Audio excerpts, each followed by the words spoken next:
$109,000 in November sales sounds like a win. Here's what actually happened. $16,000 gone, and the seller had no idea until January. This isn't a one-off disaster. This is happening to every brand selling giftable products on Amazon right now. The extended holiday returns window means everything you sold in November and December can come back until the 31st of January. And when it does, Amazon keeps their fees. What I'm about to break down changed how we forecast Q4 profitability for every client we work with. We pull the actual data on this real account, real numbers, 109,000 in revenue, 11.2% return rate, and a profit erosion most sellers don't even know how to calculate. I'm going to show you exactly where that 16K went, why Amazon's default reporting hides it from you, and the 8 tactics we use to cut this problem in half. At the 7-minute mark, I'm going to show you the category benchmark that tells you if you're about to get hit with the Amazon frequently returned badge, which tanks conversions 25 to 50% overnight. But first, you need to understand why your November payout isn't what you think it is. So now let's look at where the 16K actually went. Here's what the seller saw in Seller Central.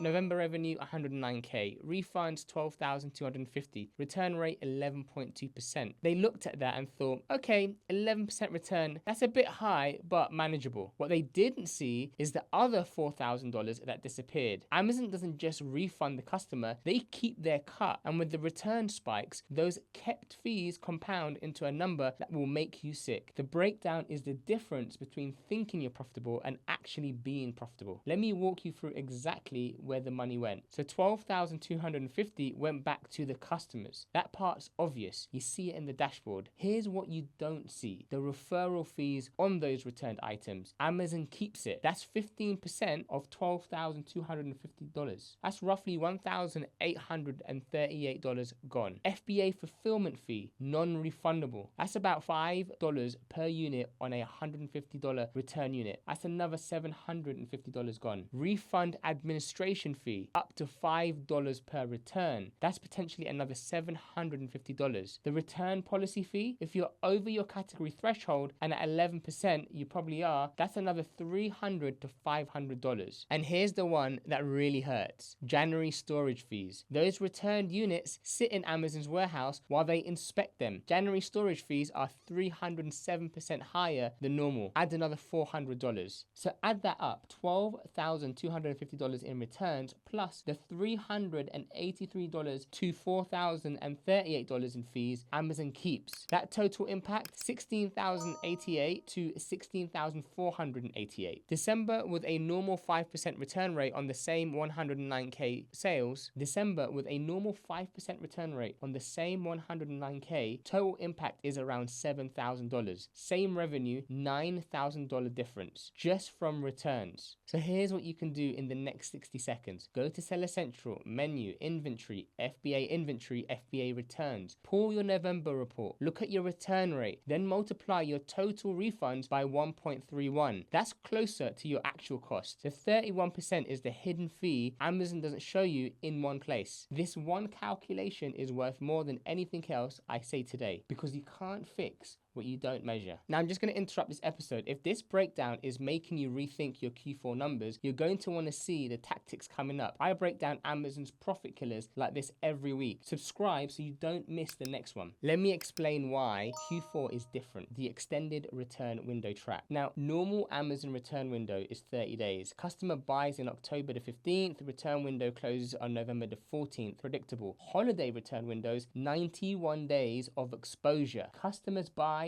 November 1st, they can return it until January the 31st. That's 3 months of uncertainty on every Q4 sale. Amazon calls this removing purchase hesitation. What it actually does is it transfers all the post-holiday risk onto you. Customers buy early because they know they can return it late. You get the sale in November, you get the return in January, and January is when you need the cash for Q1 restocking. The industry calls this Returnuary. And once you understand the timeline, you'll never look at Q4 Q4 the same way. And here's what the data shows. November and December return activity is 16% higher than any other month. But here's the thing, returns are now happening during peak seasons, not just after Christmas. Customers are bracketing. They order 5 sizes, keep 1, return 4 immediately. They're using Amazon as a fitting room. And a giftable product, return rates spike 25 to 50% in January. Not 5%, not 10%, up to 50% for some categories. Let me put that into perspective. If you sell toys, electronics, apparel, home decor, anything that gets wrapped up and put under the tree, your January is about to look very different from your November. The sales is happening in November, the return happens in January, and Amazon fees hits you both times. Now, this is exactly what I mean at the start. Your best month on paper, November and December, wherever you had that big sales spike, that's not your actual profits. It's your profits minus whatever comes back over the next 91 days. And most sellers do not build that into their forecast. They see 109,000 in November, they spend like they made 109,000, and then January hits and they scramble for cash. Not every category gets hit the same way. Some categories have a 2 to 5% baseline returns, others are sitting at 30% plus. If you don't know your category threshold, you're flying blind. Here's the breakdown by category. I'll go fast, so pause if you need to. So higher risk, shoes 31% baseline. Add holiday spikes, you're looking at a 40% plus. Plus size clothing 34%. Sizing issues compound during gifting. Women's fashion 28%. Fit, style, gift returns all stack. Furniture 23%. Size mismatch, delivery damage. Apparel overall 20-30% normal, up to 50% in January. So these are the medium risks. So electronics 15 to 25%. Compatibility issues, buyers remorse on expensive items. Home garden 19%. Beauty 12%. Color matching skin sensitivity. Smart home devices 15%. Setup is complex. And then there's the low risk. Books 2 to 5%. Clear expectation, standardized product. Consumables 2 to 5%. Practical repeat purchases. Health products low. Hygiene restrictions limit returns. Now here's why this matters. Amazon has a threshold for each category. Go over it and 2 bad things happen. 1, you get hit with the return processing fee. That's an extra $1.78 to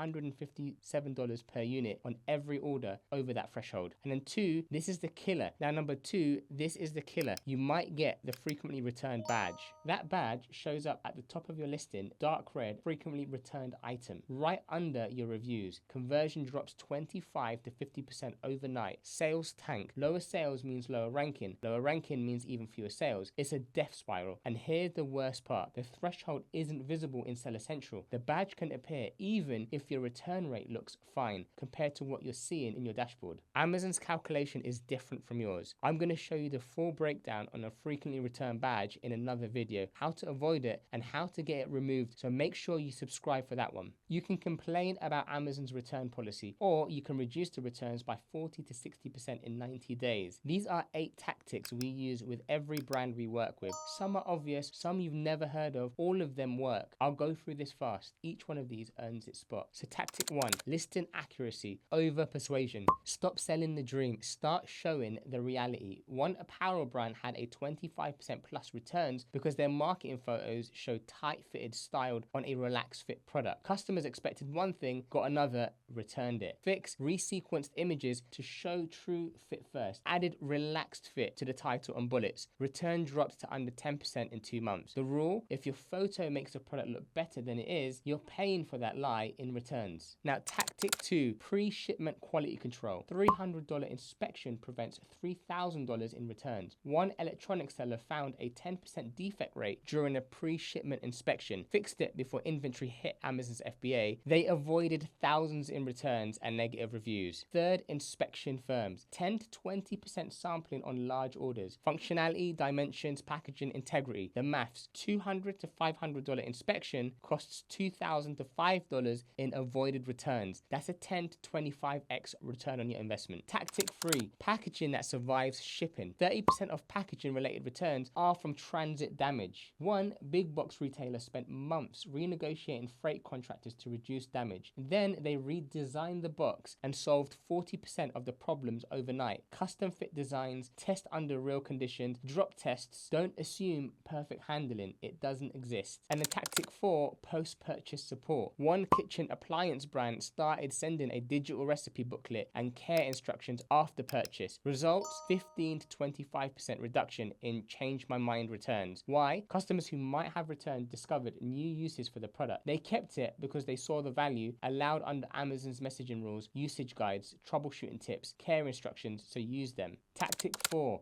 Return reason analysis. Your FBA return report tells you exactly why people are returning. Color darker than expected? Update your images. Smaller than expected? Add size comparison photos. Cheap plastic? Adjust description to set material expectations. Tools like Helium 10 review insight cluster complaints by theme. Find the patterns and fix the root cause. Tactic 6. Weekly dashboard monitoring. FBA returns dashboard. Check it every Monday. You're looking for return rate versus category threshold. If you're within the 2% of the threshold, investigate immediately. Don't wait for the badge. Early warning beats damage control every time. And then tactic 7, cash flow reserves. Set aside 10 to 15% of your Q4 gross revenue for January refunds. If you're in giftable category, toys, electronics, apparel, home decor, go with 15%. Don't spend it, keep it liquid. Only release after January the 31st when the return window closes. This isn't pessimism, this is math. So tactic 8, liquidate over January fire sales. If you have slow moving inventory, discount it December 10th to the 20th, not January. Why? December still has demand. Holiday shoppers gift card receipts, you discount 15 to 25% and move units. January, everyone's liquidating. You're racing to the bottom on pricing. Buyers are tapped out and you're paying peak storage fees while the inventory sits. Small margins hit in December beats deep discounts plus storage fees in January. Now that's 8 tactics. Combined impact,